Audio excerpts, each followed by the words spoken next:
Olá, boa noite. Está no ar o Agora com Lacombe. Hoje, no formato balanço, esse bate-papo aqui, essa conversa informal sobre os principais assuntos, os principais fatos e acontecimentos do Brasil nesse mês que está terminando, mês de outubro. E para bater esse papo comigo estão aqui Renata Barreto, mais uma vez, economista. Boa noite, Renata. Obrigado pela presença. Boa noite, obrigada mais uma vez. Agradeço o convite novamente. Flávio Morgenstern, escritor, professor do portal Senso em Comum. Muito obrigado pela participação mais uma vez, Flávio. Boa noite. Eu que agradeço, boa noite. É sempre uma honra estar sempre com ilustres companhias aqui neste programa. Sempre uma honra. E eu só chamo amigos. E mais Isso aí, um amigo excelente. aqui, Dr. Francisco Cardoso, infectologista, que esteve lá na CPI da Covid. Ele, Dr. Ricardo Zimmermann, no dia em que Renan Calheiros se irritou. Ele se irritou, Humberto Costa se irritou, Randolph também, com a presença dos dois, e simplesmente se retiraram da sessão, mas o Dr. Francisco Cardoso deu o recado. Então, acho que a gente vai começar pela CPI da Covid, né? Teve a entrega do relatório para o Ministério Público. Dr. Francisco Cardoso, eu sei que o senhor não é jurista, não é advogado, mas o senhor, como médico, enxerga algo de útil ali juridicamente? O que essa CPI nos proporciona? Lacombe, é um prazer, é uma honra estar aqui. Muito obrigado. Também na presença de ilustres palestrantes, que eu sigo, inclusive. Bom, não sou juiz, não sou formado em Direito, mas como cidadão, eu não consigo ver nada de útil daquela CPI. Sinceramente, ela não deu espaço ao contraditório, ela não quis ouvir as partes. O único interesse ali, claramente, era buscar um alvo específico e uma narrativa, né? Quando eu fui na CPI com o Dr. Ricardo Zimmermann para a gente falar da nossa experiência, das evidências favoráveis ao tratamento, da nossa ação na Covid, do protocolo que nós assinamos junto ao Ministério Público Federal em Goiás, os cabeças da CPI nos ignoraram solenemente, mas graças a Deus o Senado Federal ficou lá e nós falamos quase 8 horas, tudo que tínhamos que falar sobre esse tema, mas claramente ali o interesse era apenas ouvir uma outra história, uma outra situação.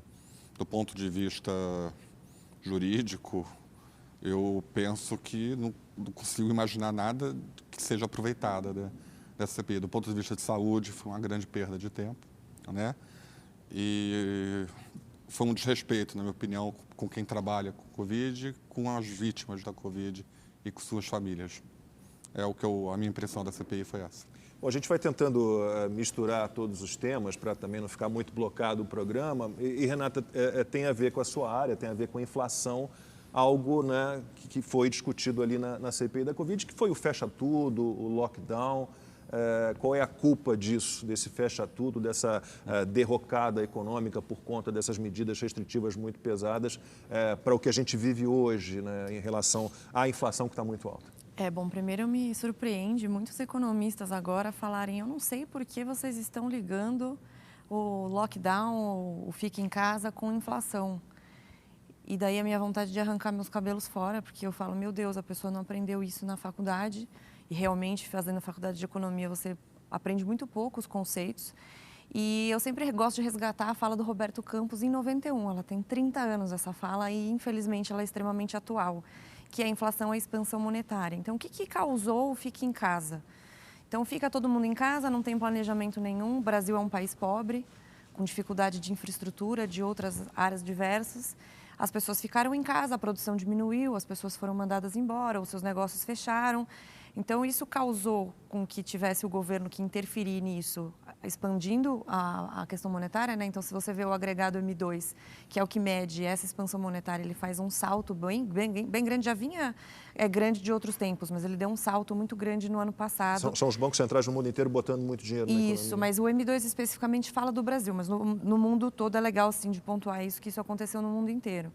E aí a gente via, inclusive a oposição falando assim, tem que dar auxílio, tem que aumentar esse auxílio, tem que deixar por mais tempo E como ele não foi feito planejado, teve aquela coisa muito apressada, também teve muita fraude. Mas o ponto é, a gente teve um aumento muito expressivo dessa expansão monetária. E tudo é regido pela lei da oferta e demanda e o dinheiro não é diferente. Então, se tem muito dinheiro à disposição, o preço dele cai e aí agora a gente está vendo, na verdade, a gente costuma dizer que não é a inflação, os preços que subiram, o real que perdeu valor. E isso é inexorável. Então, agora está todo mundo surpreso, né? Quer dizer, todo mundo, entre aspas, quem sabia que isso ia acontecer, como todos nós aqui sabíamos, já avisava disso. E quais eram as coisas importantes para serem feitas? Inclusive, eu resgatei uma entrevista não, uma participação que eu fiz com você no outro programa. Opinião no Ar? No Opinião no Ar, que eu falava sobre a questão da inflação. Na época, o Paulo Guedes falava que existia risco de hiperinflação se tais e tais e tais coisas não acontecessem. E na época eu falava isso, olha, hiperinflação é um pouco forte, porque hiperinflação é o que a gente tinha antes do Plano Real, que não tinha lei de responsabilidade fiscal, era uma bagunça. Hoje, mesmo sendo ainda uma bagunça, é menos bagunça do que era antes do Plano Real. Então, a gente tem um risco de inflação na época, essa entrevista eu acho que tem 8 meses, essa participação, 8, 9 meses. E eu falava justamente isso, eu falava, é muito importante que a gente vá para as reformas estruturais e para as privatizações, porque sem corte de gastos, o governo vai ter que se endividar e fazer expansão monetária, e isso não tem outra coisa, outra consequência senão a inflação. E aí tem a frase que eu gosto muito da Ayn Rand, que é você pode ignorar as consequências, aliás, pode ignorar a realidade, mas não pode ignorar as consequências de ignorar a realidade. Foi isso que aconteceu. Então, vamos fazer lockdown, a economia a gente vê depois. Quantas vezes nós escutamos isso? A economia a gente vê depois. O depois chegou. E aí estão falando, ai, nossa, meu Deus, a inflação. Pois é, a inflação. E teve a tal da queda da cadeia produtiva, então você tem menos oferta de produto, menos oferta de serviço. Menos produtividade, uma né, de forma geral. Crescente, digamos e assim. a expansão monetária do outro lado. Então, tem muito isso. A inflação é apenas um aumento pontual de preços, como se fosse uma coisa que caísse do céu assim de repente, ou um problema pontual de oferta, tipo assim, uma safra que deu errado e tal. Mas não é. Inflação, ela é majoritariamente vinda de expansão monetária. E um outro ponto muito crucial, que eu também falei no teu programa, é bom que tem tudo devidamente organizado e registrado, é a taxa de juros ter ido para um patamar excessivamente baixo. E isso pressionou muito o dólar, porque o nosso risco ele é muito mais alto do que aquela taxa de juros poderia ser... as pessoas olhavam, os investidores, principalmente de fora, olhavam o Brasil e falavam, bom, o Brasil tem um risco igual ou maior do que outros países pagando a mesma taxa de juros ou maior. Então, teve um êxodo grande de dinheiro e isso pressionou muito o dólar. Então, dólar alto, expansão monetária, fica em casa, não tinha como você não ter a inflação do outro lado. Flávio, tem uma boa notícia sobre a CPI da Covid. Ela acabou. Excelente notícia, ninguém aguentava mais esse negócio. Como é que você acompanhou, teve estômago para acompanhar? Não. Falaram da gente. Falaram da gente, obviamente, né? Fui citado, tenho esta honra maravilhosa de ter um senador lá que diz que não tenho ética jornalística, né? Isso eu acho uma coisa muito bonita, porque no final das contas essa CPI, ela conseguiu fazer uma façanha inimaginável. O brasileiro acredita muito em CPI, sendo que na história do Brasil você teve apenas 2 CPIs que lograram resultado, ou seja, a dos anões do orçamento na época do Fernando Henrique e a dos Correios na época do Lula, que deflagrou o mensalão. Agora, a gente acredita em CPI.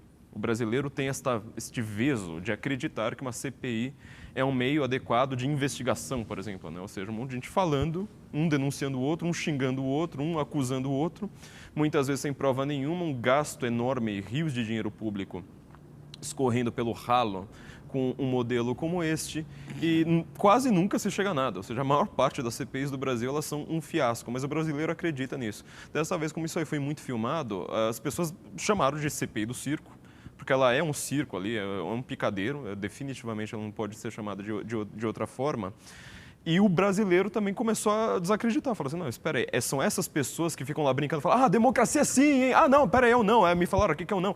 Então, sabe, era um joguinho, uma mera encenação extremamente perigosa, por 2 fatores primordiais. Em primeiro lugar, ela é uma narrativa. Uma CPI, ela é uma narrativa. Toda lei, quando você olha para a Constituição de 88, ela tem uma narrativa por trás que gera aquela lei. Ou seja, precisamos lutar contra a ditadura militar, precisamos abolir qualquer forma de poder ali das Forças Armadas, assim por diante. Ou seja, uma narrativa extremamente revanchista, que é para dizer, olha, agora a esquerda que precisa dominar os meios culturais, jurídicos, toda a burocracia, toda a máquina estatal, assim por diante. Tudo é feito para que isto aconteça.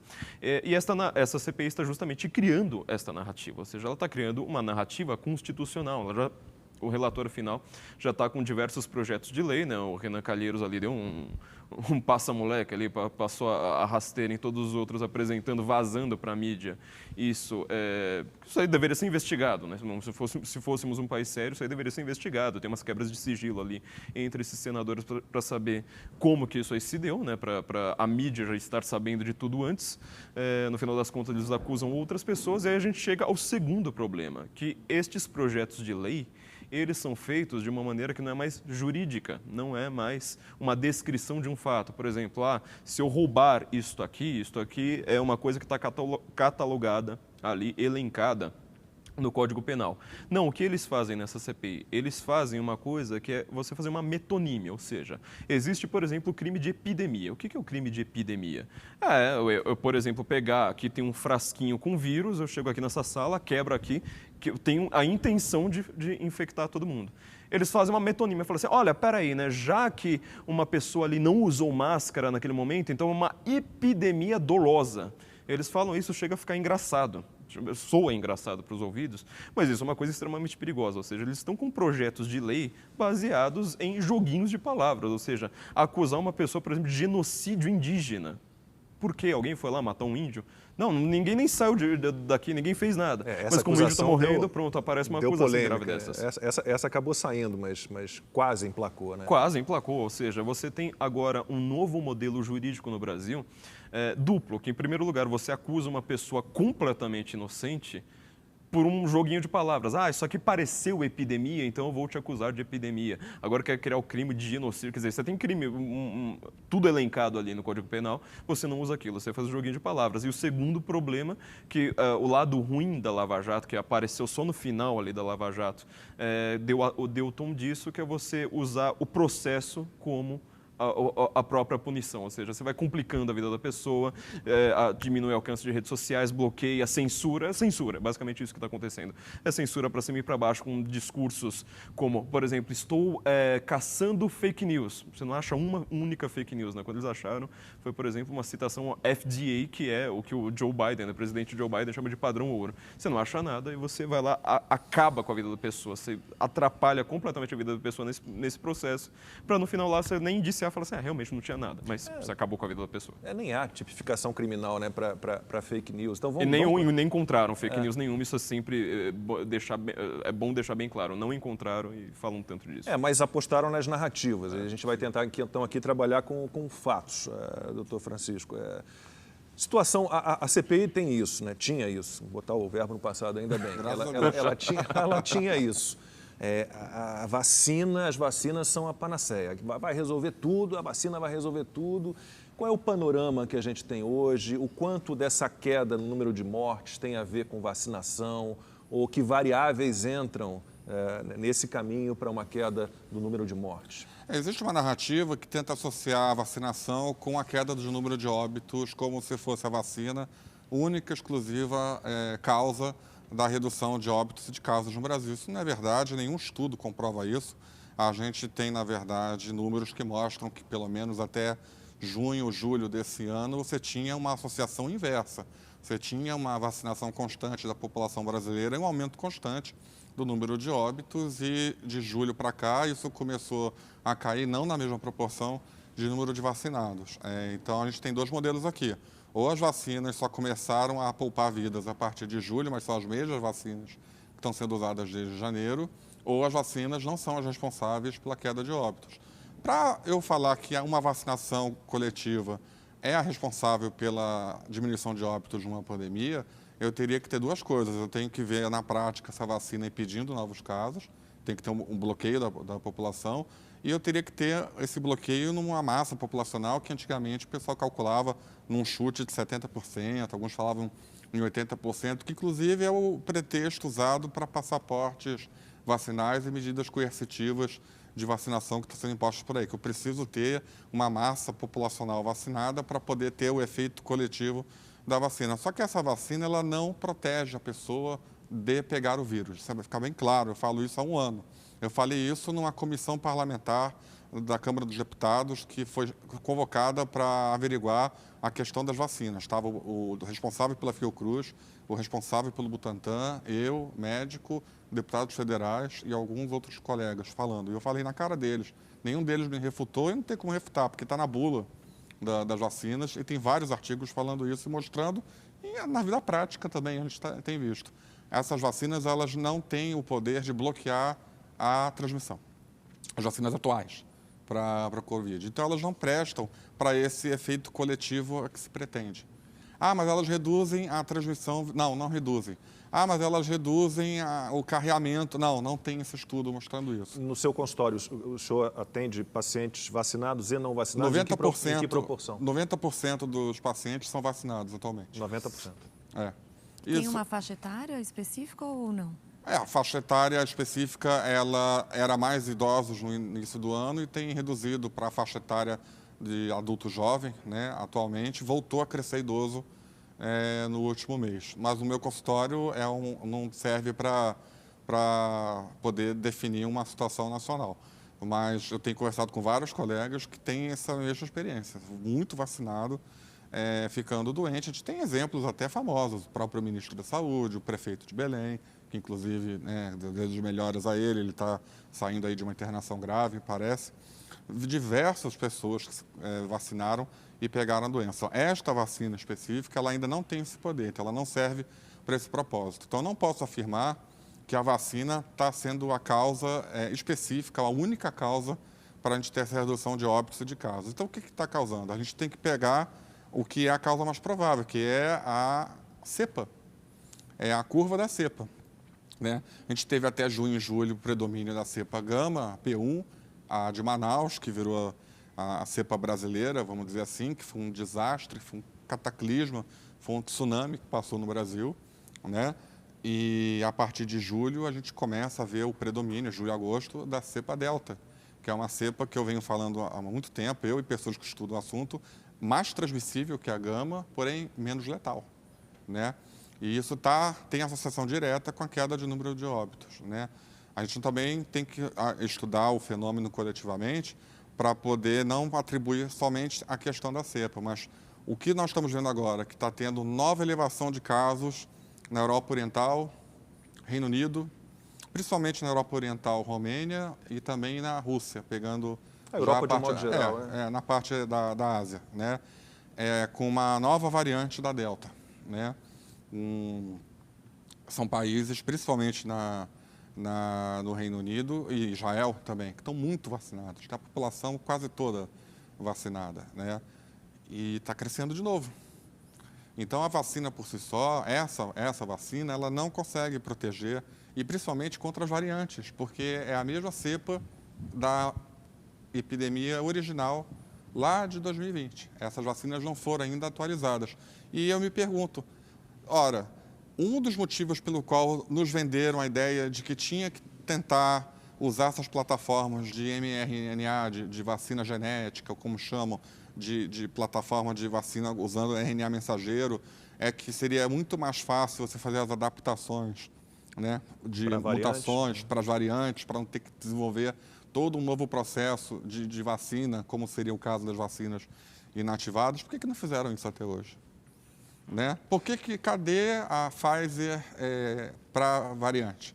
Cadê, não é mRNA, é adenovírus, mas tem o mesmo processo de facilitação, cadê as vacinas para as variantes? Não tem uma até hoje para essas variantes. Já temos quase um ano de variantes no planeta e são as mesmas vacinas. E aí querem dar a terceira dose, quarta dose, sabe-se lá quantas doses, para proteger a população de variantes cada vez mais com poder de escape imune, com uma vacina que é de uma cepa que já nem existe no planeta, que é a cepa original. Então, estou tentando falar de uma forma mais leiga para a população entender, a gente não consegue, e é arriscado você apostar tudo na vacina, porque a gente, sabendo que ela não é a causa, a gente está em risco aqui no Brasil. Se bem que eu acho que no Brasil o risco é um pouco menor, porque a gente tem um diferencial do planeta. o Brasil passou pela Gama. O Brasil passou pela cepa de Manaus. Então, a gente tem um pool de contingente de pessoas que adquiriram, infelizmente, a um preço muito caro, né? Que em torno de 400 mil pessoas que padeceram da cepa Gama, né? A gente tem um pool de pessoas aqui no Brasil que estão com uma imunidade pós-Covid, a imunidade natural, que se fala, que é outro termo que virou proibido, né? Os médicos desaprenderam a faculdade de medicina, então eles falam agora que não existe imunidade natural. Ou que a imunidade natural é mais fraca que a vacinal, coisa que eu nunca ouvi falar na minha vida. Né? Eu estou mandando cópias dos livros de... Até não pode, porque é pirataria, não, eu estou mandando. Cópia. Qual é o médico que eu vejo lá falando essa bobagem, eu mando para ele cópia do Abas, desses livros clássicos de imunologia. Eu sou médica e quando me falaram isso, a primeira coisa que eu pensei foi, se eu pego o sarampo, por exemplo, quando eu era criança tinha essas doenças assim, daí se você pega sarampo, era sabido que outras crianças que tinham pego sarampo não iam pegar de novo. Sim. E aí isso não fez Ou os sentido na minha cabeça. vacinados de sarampo não pegariam também? Sim. Mas assim, a imunidade natural era muito normal. Era natural, estudada e respeitada, mas como a imunidade natural é um problema para políticas de passaporte vacinal, começou-se a desacreditar a imunidade natural, ao ponto que a coisa ficou tão ridícula que tem até uma matéria do Washington Post, que é um jornal alinhado com a grande narrativa, né, questionando por que os políticos americanos estão deixando de lado os imunes naturais dessas políticas de passaporte, tudo. A Europa questionando isso também, cada vez mais tem sido questionado. A gente tem feito uma compilação num site de estudos publicados em revistas de qualidade sobre imunidade natural na Covid. Já tem quase 100 artigos, né? A imunidade, o passaporte vacinal, ele é duplamente absurdo. Ele seria já um absurdo se as vacinas realmente garantissem uma imunização perto de 100%, né? Que os vacinados não se infectassem, não transmitissem. A partir do momento que isso não acontece, ele se torna duplamente absurdo. É algo inacreditável. Porque o princípio do dano não pode ser aplicado na vacina, porque você está lidando com uma coisa que você não sabe ainda qual é a capacidade de dano à própria pessoa. A gente não tem essa resposta. Francisco, quais são os riscos de efeitos colaterais que essa vacina pode dar na pessoa? A resposta é, não sei, mas eu estou vendo muita coisa. Quando começou a vacinar gestantes, não, é super seguro. De repente começou a morrer gestante, aí mandaram parar de dar uma das vacinas. Não, pode vacinar adolescente, é super seguro. De repente começou a ter casos de miocardite em jovem. Miocardite não é uma doença leve. Expectativa de vida de 10 anos, né? Miocardite pode deixar fibrose no coração, você acaba com a vida daquela criança. E no esportista? E não é uma pessoa que pratica esporte. Eu não sou médico do esporte, mas eu imagino o drama que está sendo para quem está no mundo do esporte lidar com essas vacinas. Eu entendo esses atletas de alta performance que estão com medo de tomar essa vacina, porque já tem caso de paciente, de esportista sofrendo dano com a vacina. Mas vai ser eu, não sei.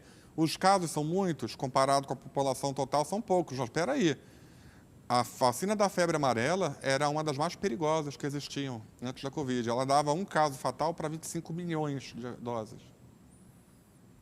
Esse era o nível de gravidade, de vacina perigosa. Né? E da Covid já existe? E da Covid a gente não tem esse número ainda consolidado, mas a gente já tem, com certeza, esse número é muito, muito, muito maior, tanto de óbito associado quanto de evento colateral grave. Né? Eu vejo na minha prática clínica, tanto no hospital quanto no consultório. Então, como é que eu vou impor para uma pessoa tomar uma vacina cuja eficácia é desconhecida, porque aqueles estudos do início do ano, que davam 95% para a Pfizer, 70% para a AstraZeneca, 50% para a Coronavac, pega aquilo e joga no lixo. Aqueles estudos não valem mais nada, porque agora a gente está falando de terceira dose para a Pfizer, segunda dose para a Janssen, misturar Coronavac com outro tipo de vacina, não tem estudo para nada disso. Ou seja, se a gente está falando agora em ter que dar mais doses ou fazer mix de vacina para tentar alcançar de novo uma imunidade, é porque aqueles estudos do início do ano foram, no mínimo, provisórios e precipitados. Né? Então, a gente voltou para a chamada fase 2, que é a fase que a gente estuda a imunogenicidade e a segurança das vacinas. Só que a gente voltou para a fase 2 já aplicando a vacina para 200 milhões de pessoas, ou seja, em fase 4. Então, estamos tendo uma atitude de fase 4 com vacinas que, em tese, estão em fase 2. A gente não pode falar que as vacinas estão em fase 3. porque os estudos de fase 3 foram para o lixo, foram para o saco, vamos dizer assim.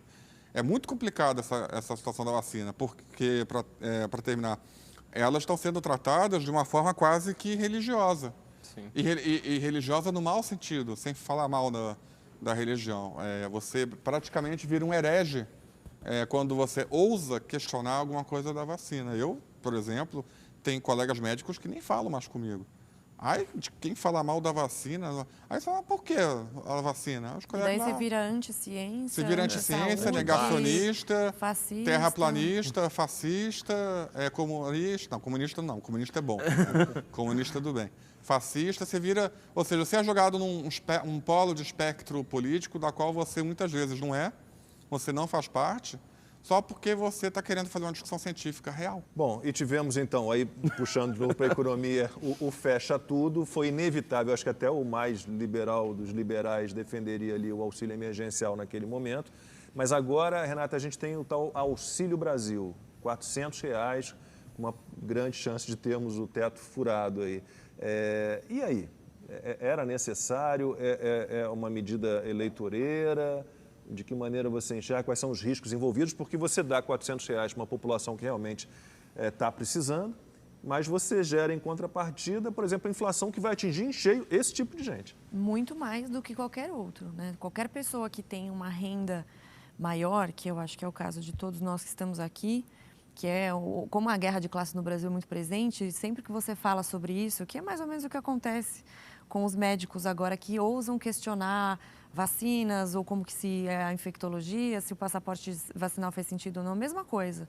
Aí você vai falar sobre auxílio emergencial, por exemplo, e falar, olha, se você vai furar o teto, se você vai fazer isso através de responsabilidade fiscal, se você não vai cortar gastos, você vai ter que fazer isso via expansão monetária e via endividamento. E isso vai fazer com que aconteça a inflação. Isso é um fato. E aí, quanto de inflação, não dá para mensurar exatamente, mas ela já está galopante.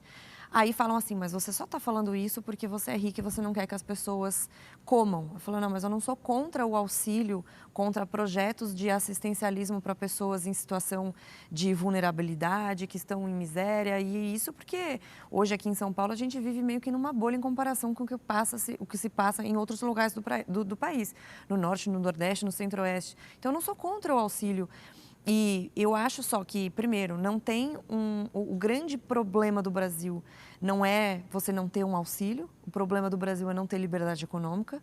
Então, quando se fala disso, é muito complexo. Então, eu entendo que você tem problemas de curto prazo que não dá para consertar tão rápido a ponto de você ajudar pessoas que estão precisando agora. Então, por isso, eu não sou contra o auxílio, porém, é possível fazer isso dentro de um ambiente fiscal mais normal, ou pelo menos mais controlado.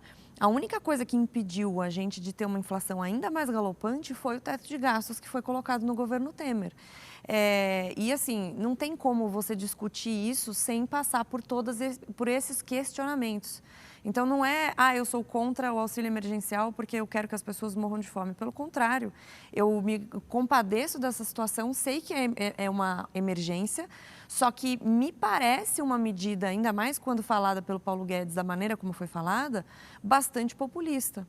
E, de novo, não é negando a importância de haver um auxílio. Só que quais são as medidas que estão sendo feitas do outro lado para que esses auxílios sejam feitos de uma maneira responsável e, principalmente, que a gente possa ter um futuro para essas pessoas daqui a alguns anos? Porque o auxílio é a coisa mais fácil de dar. Você deu o auxílio, cortou alguma coisa, aumentou o teto, fez mais endividamento, fez expansão monetária, fica todo mundo feliz ganhando R$400 a partir de janeiro, por exemplo. Tudo bem. E depois, a partir do ano que vem, como vai ser? E a inflação que vai comer o poder de compra dessa pessoa, pessoas que têm poder aquisitivo maior, têm ativos, têm ações, têm imóveis, têm automóveis. Eu estou vivendo uma situação totalmente atípica que eu nunca vivi em 36 anos, que é vender um carro muito mais caro do que eu paguei depois de 2 anos de uso. Só que por quê? O dinheiro perdeu muito valor. Então, os ativos subiram. Para quem tem dinheiro, para quem tem ativos imobilizados ou coisas assim, rendas maiores, a inflação, ela acaba sendo, entre aspas, benéfica porque os teus ativos estão subindo também. Então, é o maior programa de transferência de ricos para pobres é a inflação. Só que de um jeito que, como o pessoal fala, que é o crime perfeito, que é você fazer isso por meio de políticas públicas assistencialistas. Você fala, estou te dando dinheiro, estou te dando, a pessoa vai receber o dinheiro na conta, mas de uma maneira que ela ainda não percebeu ou percebeu pouco, estão tirando o poder de compra dela do outro lado. E isso é muito grave e é um ciclo que se retroalimenta, porque se ela está com mais dinheiro hoje, mas esse dinheiro vai perdendo poder de compra ao longo do tempo, esse dinheiro não vai ser suficiente, aí vai ter que ter outro auxílio, ou vai ter que aumentar alguma coisa, ou vai ter que fazer outra junção. Então, qual é o negócio que realmente faria diferença? Reformas estruturais e corte de gastos, né? Privatizações. Eu vi hoje uma notícia de que a Petrobras subiu um pouco hoje, acho que 7%, porque está com rumores de novo de privatização. Falando de novo, né, privatização. E eu sei que é muito difícil de falar disso no Brasil, porque você tem um Congresso muito complicado, mas existiriam alguns meios, e eu acho que o governo particularmente perdeu a chance que ele tinha inicialmente de tentar fazer alguma coalizão ou ter uma postura um pouco menos combativa e fazer as reformas logo. Lógico que ele não poderia prever que teria uma pandemia e que isso seria, talvez tivesse na agenda ali do Pacto Federativo, a reforma administrativa tivesse na agenda de ser feito antes da pandemia, que não era possível ser prevista. Mas eu acho que foi um erro de percurso, porque agora é muito mais difícil conseguir a aprovação, porque da mesma forma que aconteceu a CPI, hoje o viés não queremos o Brasil dar certo, não queremos o Brasil dando os seus frutos de políticas mais liberalizantes. A gente quer o caos para que no ano que vem, na eleição, isso possa ser utilizado. E eu acho que é um balanço bem complicado de ser feito agora. Flávia, a gente espera que esse Auxílio Brasil não seja tratado pelo governo como o Bolsa Família foi tratado pelo PT, que ali era realmente abertamente, Zé Disseu falava disso sem nenhum problema, que era realmente um programa eleitoreiro, né? Queria angariar votos.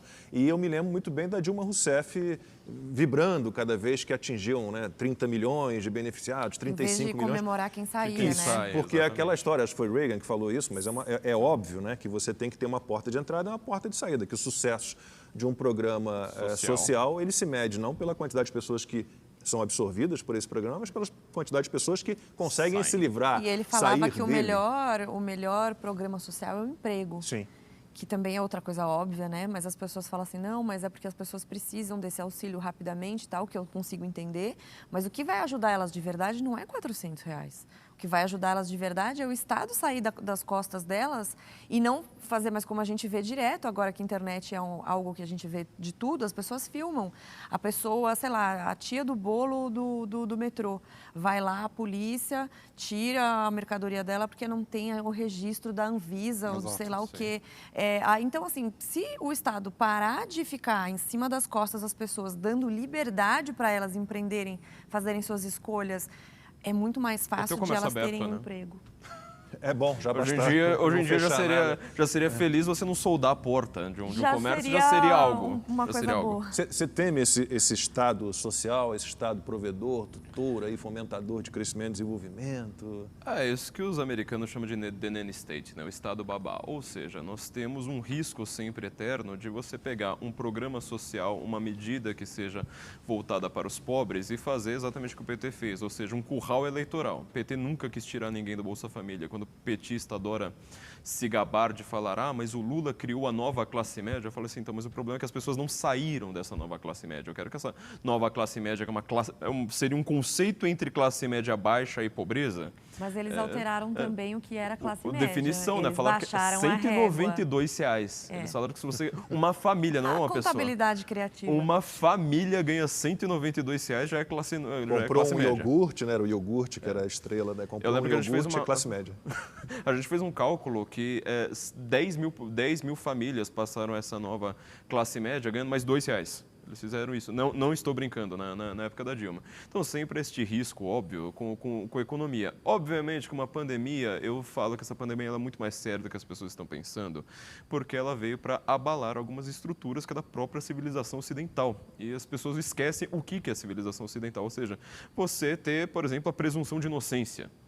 sabe? Você fala assim, olha, enquanto você não tem uma prova contra você, você não pode ser punido. Bom, essa CPI mostrou para o Brasil, mas isso não é um fenômeno unicamente brasileiro, ela provou para o Brasil que isso não existe mais no Ocidente. Nós vamos ter que reconstruir, explicar para as pessoas de novo. Olha, existe um conceito aqui legal que é da presunção de inocência. Então, olha, você não pode punir uma pessoa ou dizer que essa pessoa é uma criminosa porque ela existe, né? Ela comete o crime de existir e você não mascarar ela, você não cobri-la de alguma forma, de você não colocar uma substância imposta pelo Estado nela. Então, boa parte disso veio para abalar realmente as estruturas, não só econômicas, como do direito. Isso aí é o que mais está acontecendo no Brasil, é no direito, em várias áreas da nossa sociedade.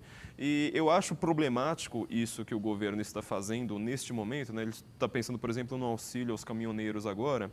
E este governo, desde o começo, eu vou ter que fazer um belo resumo aqui, mas desde o começo ele nunca foi orgânico, ou seja, ele não tem uma harmonia ali, né, entre militares, entre evangélicos, entre a ala tradicional católica, entre os economistas, entre os intelectuais. Eu nunca vi, por exemplo, o presidente Jair Bolsonaro organizando uma única reunião de emergência. E olha que ele teve emergência no governo desde o primeiro dia.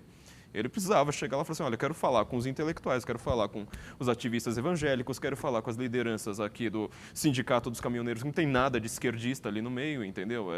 Os poucos que estão ali são lideranças locais, mas o sindicato não é. Eu quero conversar com o Sindicato dos Motoboys em São Paulo, morre um motoboy aqui, 2 motoboys, acho, por dia. Um fica inválido, entendeu? Por dia. Nunca foi se preocupar com essas lideranças. Então ele vai lá, faz um auxílio, por exemplo, aos caminhoneiros. É uma vantagem aos caminhoneiros?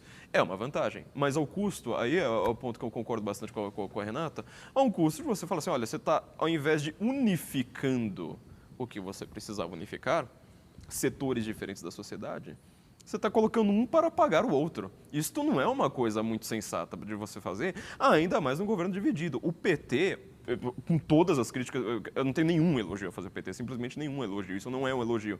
Mas ele soube fazer isso, ele vai lá e fala assim, olha, eu quero conversar com o intelectual da USP, eu quero colocar na mesma mesa o líder sindical que fala cuspindo, eu quero colocar o pessoal do Bolsa, quero conversar com todo mundo ali e criar uma coisa orgânica, harmônica. Este governo não fez isso neste momento e corre o risco de ter mais cisões ainda a partir de agora. E eu quero fazer um comentário sobre isso, que é o seguinte, quem lembra da história do Macri na Argentina?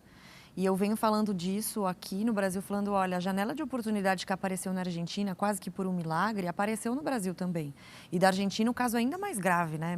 É muito grave o caso da Argentina, desde o peronismo e tal. E quando você coloca em paralelo a história do Brasil com a Argentina, elas se parecem muito.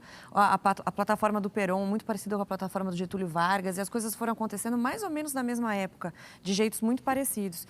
E aí veio o Macri e ele começou a ceder aos grupos de interesse e colocar exatamente um contra o outro. E aí fez o que a gente chama em economia liberal de gradualismo, né? Ah, não, é só de vez, eu só vou tirar um pouquinho aqui, mas eu tenho que agradar não sei quem lá. Não, mas aí o subsídio aqui eu vou manter, o seu não, eu vou tirar. E não houve esse esforço que o Morgenstern estava falando agora, que é muito importante. E ele foi derrotado e veio a plataforma do Alberto Fernandes com a Cristina Kirchner, né, que é kirchnerista. Vocês estão vendo o que está acontecendo na Argentina, em pleno século XXI, os caras fazendo um congelamento de preços. E cabe dizer que a mídia tradicional, boa parte, né, não toda, mas a boa parte da mídia tradicional leva para comentar esse tipo de assunto, tipo o Bresser Pereira da vida, que foi responsável por congelamento de preços nos anos 80, e aí ele vem para dizer assim, não, eu defendo furar sim o teto de gastos. Você fala, mas o que você está ouvindo esse cara? Me desculpa, não tem como. Até Henrique Meirelles já falou em imprimir dinheiro. Pois é, mas eu não sei o que tem na água de Brasília, Lacombe. Eu não sei que o pessoal vai para lá e começa a beber. Se o Paulo Guedes falou assim, você está sendo contra o furo do teto de gastos porque você é contra o auxílio emergencial para pessoas desassistidas? Não, Paulo Guedes, é claro que não, a gente é contra a irresponsabilidade fiscal. Então, essa janela de oportunidade de conseguir colocar no Brasil pela primeira vez um governo de direita, né, porque até então a gente não tinha tido social-democrata, esquerda radical e tal, mas de direita nós não tivemos. E a gente está com essa janela se fechando. Então, é importante, muito importante, ter um plano um pouco mais coeso do que simplesmente uma medida eleitoreira. E um plano coeso, só uma coisinha rapidíssima, ela é um recado para a população, porque a população ela foi, no dia 7 de setembro, fazer a maior manifestação, provavelmente, da história do Brasil. Não foi para falar assim, olha, eu quero um habeas corpus, eu quero um subsídio. Não.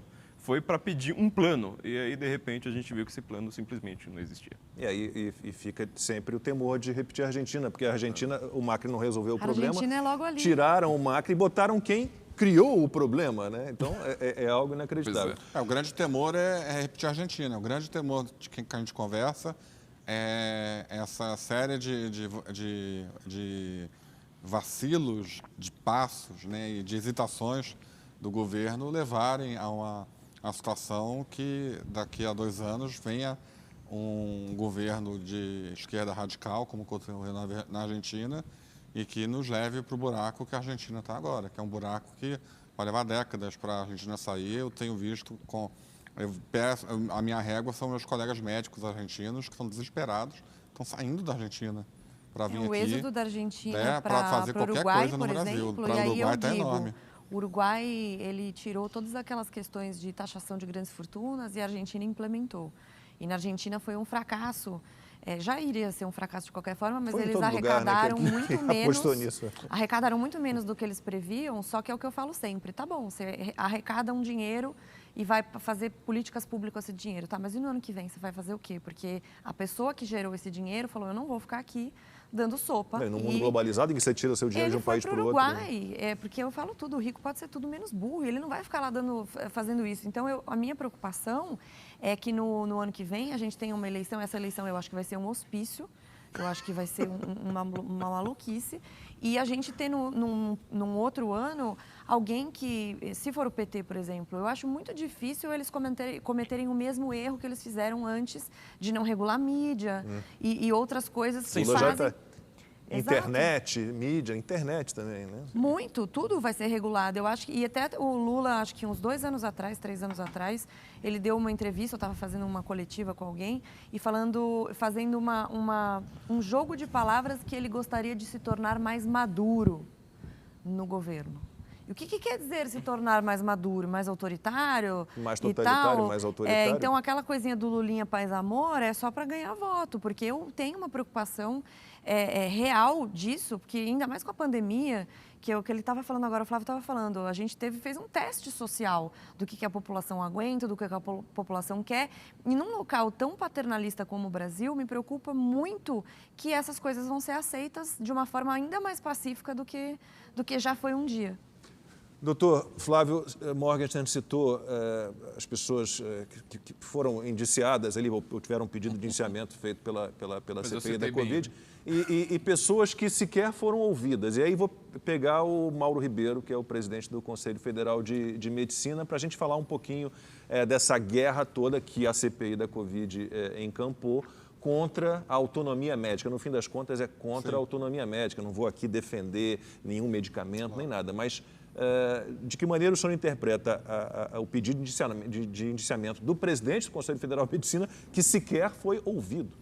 Do ponto de vista legal e de cidadania, isso é um absurdo total, isso é um esculacho.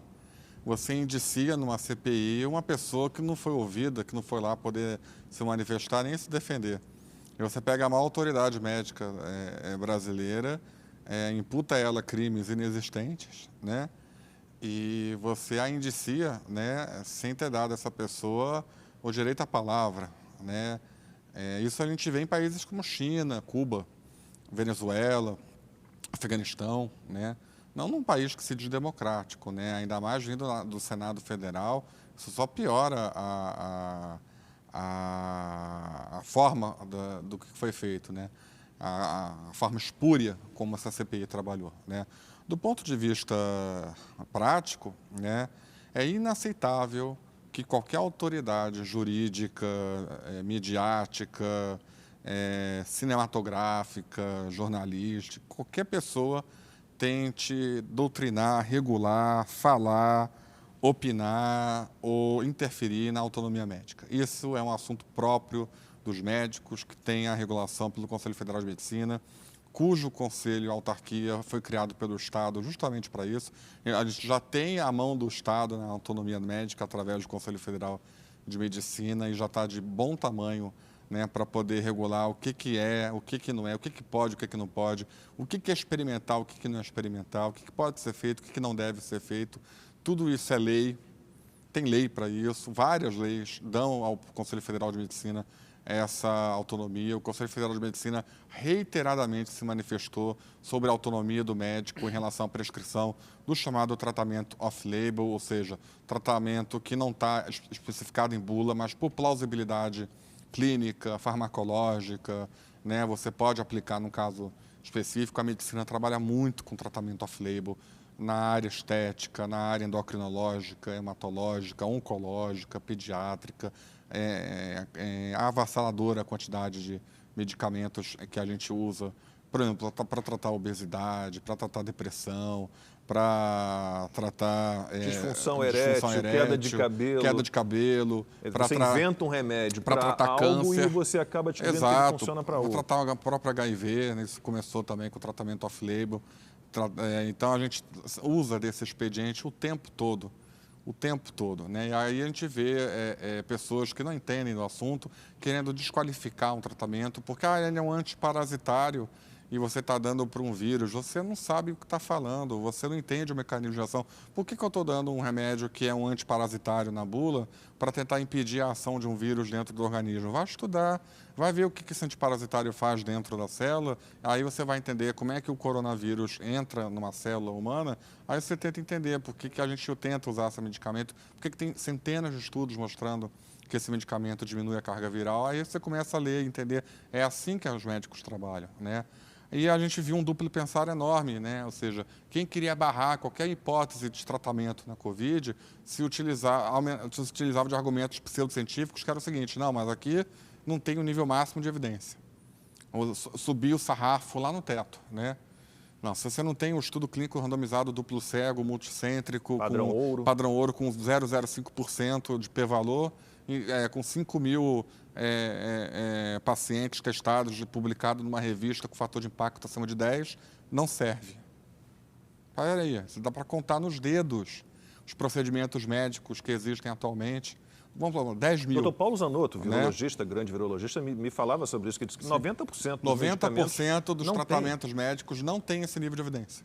Em algumas especialidades, chega próximo a 100%. Mas, doutor, por que a comunidade médica... eu acho que eu sei a resposta, mas eu quero saber de você. Acho que a senhora já sabe a resposta. Por que a comunidade médica não se uniu e se separou dessa forma? E vendo coisas vergonhosas vindas de médicos e apontando o dedo para outros médicos fazendo isso, a própria CPI Porque eu vi alguns médicos se preocupando com a vida e com os pacientes e outros médicos se preocupando com outras coisas. Com a política, com a sinalização da virtude. Sinalização de virtude também, às vezes mais que a própria política. Porque eu nunca eu vi médicos preocupados em serem julgados com sinalização era mais de virtude. Fácil ele falar isso Era do mais que fácil ele repetir, feito papagaio de pirata, um discurso comprado de algum medalhão da academia que estava claramente sinalizando virtude, do que ele assumir o que ele faz escondido no consultório. A classe médica, infelizmente, ela se dividiu nessa guerra ideológica que a gente vive atualmente. Eu vi com muita tristeza isso ocorrer. Mas eu posso lhe dizer o seguinte, existem muito mais médicos a favor do tratamento e nos apoiando do que a mídia quer transparecer. Mas que eles sempre são mais barulhentos, né? Muito mais médico. É que os do contra, os sinalizadores de virtude, eles são mais barulhentos e eles têm amplo espaço na mídia. Essa é a diferença. Vou começar pelo Flávio Morgenstern, que foi citado lá na CPI da Covid, já teve vídeo retirado, já teve cancelamento, banimento. Olha, eu tenho sorte, porque eu evito muito aqui. Isso. Inclusive, eu tô montando um curso, já dando spoiler aqui, sobre como sobreviver a uma ditadura. Esse é o nome do curso que eu estou montando agora. Porque eu falei agora há pouco que essa pandemia ela veio para abalar as estruturas do Ocidente, né? Ou seja, direito de ir e vir, direito de liberdade de expressão, direito de qualquer uma dessas coisas, presunção de inocência. Direito de trabalhar. Trabalhar, por exemplo, né? Você abrir a porta do seu comércio, você existir. É um direito também importante, né? Agora já querem assim, tabelar, numerar, colocar alguma coisa na sua cara pelo seu crime de existir. Então, tudo isso é um modelo muito mais próximo, por exemplo, do totalitarismo do Partido Comunista Chinês. Não é um modelo muito próximo do Ocidente. E tudo isso agora está sendo abalado, está indo agora para o vinagre. Nós precisamos ter esse trabalho de formiguinha de explicar para as pessoas, olha, isso aqui é importante, liberdade de expressão é importante. O doutor Francisco estava falando agora há pouco a respeito do que os médicos na CPI fizeram. Isso é uma coisa muito grave, porque eles, em nome da ciência, eles proíbem a ciência. E isso é a nova língua do Orwell em funcionamento. Eu lembro de um senador, olha o tipo de coisa que a gente está tendo que fazer agora, né? Num programa de TV, a gente tenta evitar alguns nomes, né? A gente sempre tem que ter um cuidado, assim, não citar substâncias, porque isso aí agora começa a dar problema, ou seja, agora a gente começa a ter medo de polícia justamente por sermos inocentes. Tem um certo senador que ele virou para a doutora Nise Yamaguchi, com uma empáfia muito grande, uma arrogância, um jeito muito violento de falar, dizendo para ela, né, qual que é a família do coronavírus. E ela responde em latim, e ele não ouve, que o som de AE em latim tem som de E, ele não ouve e ele a interrompe e começa a falar, qual que é o grupo do coronavírus? Qual que é o grupo? Eu quero saber o grupo. Aí para ela ter falado coronavírus e não beta-coronavírus, ele tenta dar uma carteirada. No final das contas, ele acaba mostrando uma certa ignorância muito grande, que é o seguinte, não existe a palavra grupo em taxonomia. Existe filo, existe classe, existe família, existe cada uma destes agrupamentos. Mas quando você fala grupo, você pode falar ou de qualquer um, ou então não existe. Então, em nome da ciência, eles acabam cometendo uma coisa que é anticientífica. Em nome da liberdade das pessoas, né, de combater desinformação, suposta desinformação que também nunca encontraram, eles estão praticando a censura. Em nome de combate à fake news, eles acabam cometendo fake news, como essa CPI da Covid cometeu várias vezes. Falho. E não, pois é. E acaba não achando. Quando você vai ver assim, o que os caras falaram lá que é fake news? Olha, pessoas que estavam lá mostrando um artigo científico, né, como foi o nosso caso, né, a gente mostrando, o FDA está falando a respeito do tratamento, não era precoce, era preventivo e não envolvia nenhuma dessas drogas aí que estão no debate. Eles pegaram exatamente aquilo, falando, nossa, olha só onde já se viu você pegar o que o FDA disse. Meu filho, é muito maior que a Anvisa. A Anvisa vai seguir o FDA. A gente está lá reportando exatamente isso. Então, é um modelo agora de pensamento que é baseado, eu tenho autoridade, tendo autoridade, eu quero. Se eu quero, eu vou mandar. Então, acabou a estrutura de liberdade do Ocidente. E acabou, será a ilusão de que aquela manifestação de 7 de setembro, que acabou gerando uma conversa entre o presidente Bolsonaro e o ministro Alexandre de Moraes, ali com uma intermediação do ex-presidente Michel Temer, acabou a ilusão de que viria alguma coisa melhor, libertação do Daniel Silveira, o deputado, libertação do Roberto Jefferson, e a gente tem agora o pedido de extradição do Alan dos Santos. Ninguém sabe dizer por que crime. Acabou. A gente evita dizer, na verdade. A grande verdade é que a gente evita dizer qualquer coisa hoje em dia, porque nós percebemos que se nós falarmos, por exemplo, inocentemente a favor da liberdade de uma pessoa, falar, olha, você só pode ser indiciado se você cometer um crime, talvez a gente acabe tendo consequências muito graves, um preço muito alto a se pagar. A gente precisa deixar bem claro, ainda mais neste caso, como é o caso do Alan, que existe toda uma demonização, ou seja, uma narrativa anterior, de novo que eu estou falando, uma narrativa anterior à lei, você tem uma demonização na mídia. Você nunca vai ver o comentário do Alan, que é um jornalista, que ele já fez coisas muito grandes. Você pode não gostar do estilo dele, pode ter a reclamação que for. Mas você tem uma demonização de sempre falar, o blogueiro bolsonarista, blá, blá, blá, blá, blá. Ele não tem fonte, ele tem informante, ele tem espiã. Pois é, ou seja, a mídia inteira, você só tem denúncia de corrupção se você tem fonte, se você tem informante. Mas, Flávio, como ganhar uma discussão sem ter razão?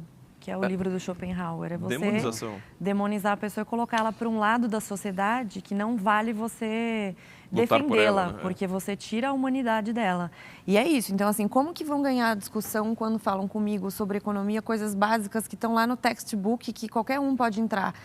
Colocando assim, não, mas você fala isso porque você é rica e você não quer os pobres se dando bem. Você é branca, você é rica, você é fascista, você é homofóbica, você é racista, você é tudo. Eles te colocam nisso, porque assim, se eu sou tudo isso, então eu não sou gente. Se eu não sou gente, eu não sou digna de ter uma opinião e de falar o que eu penso sem ser levada às máximas consequências. Então, eu acho que o grande problema hoje é isso. E as pessoas meio que entraram num transe psicótico de falar assim, não, como é pela minha segurança, se você foi definido Lacombe como alguém que é fascista, racista, taxista, eletricista, não sei o que lá de fake news e não sei o que lá, então a sua opinião ela não é válida para a sociedade porque alguém um dia disse que você não é válido, você não é digno dessa opinião ou desse comentário. E isso é muito grave. E quer ver mais um absurdo em cima do que você falou? Eu sou neto de um judeu alemão. Meu avô veio para o Brasil fugindo do nazismo em 1934 e já foi chamado de nazista. Eu tenho um livro contando a história da parte judia alemã da minha família, que foi Mas é porque devastada não pelos vale- nazistas. A aí que pessoa tá. ignora o que é o nazismo e ignora A a sua minha história, história. a minha origem. O nazismo está dentro do pacote de xingamentos feitos para isolar aquele que é do contra. Nazista, fascista... Mas aí quando né? você vê, assim, Né? eu falo muito disso no meu Instagram, meu curso de História Econômica fala sobre isso bastante, das similaridades dos regimes totalitários. Tem uma entrevista que é muito boa, que tem no YouTube, que foi do Fidel Castro, quando ele foi para os Estados Unidos, ele tinha acabado de tomar o poder e a Revolução tinha sido um sucesso. E uma parte dos Estados Unidos, né, que já era meio progressista naquela época, foi falar, nossa, que maravilhoso que ele fez lá, agora ele vai dar certo para os pobres, mas ele foi fazer uma entrevista e o cara começou a provocá-lo e falar assim, mas houve fuzilamentos. Daí ele fala... Foi Che Guevara. Não, foi o Fidel. Che Guevara em Esse daí 64, foi na de ONU. 64 Che na Guevara ONU, em 64. aplaudido de pé. Esse foi uma outra situação, mas isso foi antes. Temos fuzilado, continuaremos fuzilando. E continuaremos fuzilando. Essa é uma outra situação, mas antes disso, eu acho que isso foi em 1960, o Fidel foi entrevistado nos Estados Unidos, ele falou assim, não, mas não fuzilamos muitos, não, e o que a gente fuzilou eram criminais. Então, assim, eram marginais da sociedade, que foram julgadas pela justiça revolucionária do Fidel, sabe lá o que eles tinham cometido, provavelmente só estavam contra essa revolução. E assim, não, a gente fuzilou sim, mas como eram criminais, eram pessoas à margem dessa nossa sociedade nova, não tem problema, eles não eram pessoas, não eram humanos. É o mesmo jeito loucura. do Goebbels, né? Que ele falava dos antissociais, dos párias, assim por diante. Então, você tem este processo de demonização, ele é extremamente perigoso, porque em nome de você combater os extremistas, você se permite torna ações ser. extremas. E é o que estão fazendo Entendeu? com os não vacinados hoje em dia. Exatamente. Então, Já se fala em gueto em algumas discussões. Em gueto. Eu falei, gente, gueto.